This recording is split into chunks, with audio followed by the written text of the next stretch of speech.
سفید ببر کرده سامان محمدبekov بر مقابل رقیب یمنیش یاش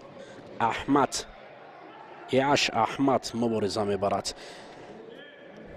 برای سامان فکر میکنم این رقیب قدر مشکلی ندارد برای برآمدن به قسمت نیابتی، به خاطر که تجربه سامان نسبت به رقیب 100% بالا می استد، اما به هر حال گوشتین است و گوشتین پیشگویی کردنی هم ندارد. اما به هر حال ما منتظر میشیم که سامان بر مقابل رقیبش چگونه نتیجه را نشان بدهد. حالا از حرکت ها هجوم ها از هر دو طرف است، مخصوصا سامان گریبان رقیب را از طرف سمت چپ و هجوم های بر دروغ این پهلوان یمنی احمد است که سامان آنقدر با تشویش نورده است، با خود باز یک شیدوی اول را برای سامان نشان میدهند غیر قاعده داشتن.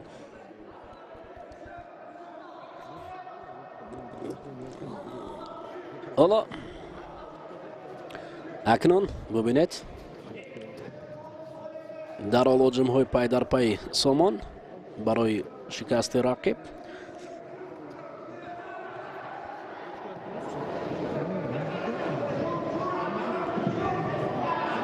داور مرکز حالا طرق دست نشان میدهد که لحظه توقف شود و مبارزه پهلوانان ادامه یابد.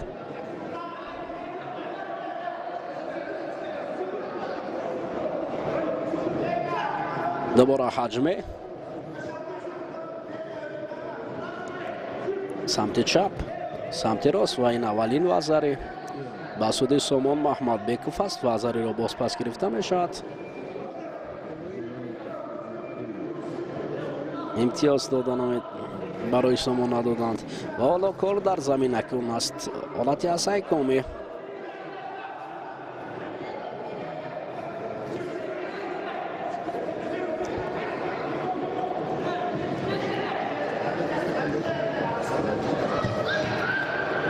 علاقه یک وزاری را هدیه کرده است.